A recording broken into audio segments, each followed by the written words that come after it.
A no-mow in reverse switch, oftentimes called a kill switch.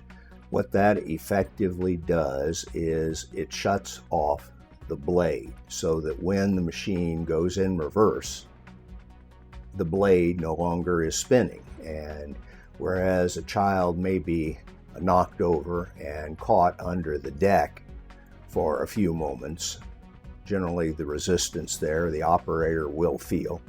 And in any event, you won't have the horrid injuries, or you shouldn't have the horrid injuries from blade contact on such young people.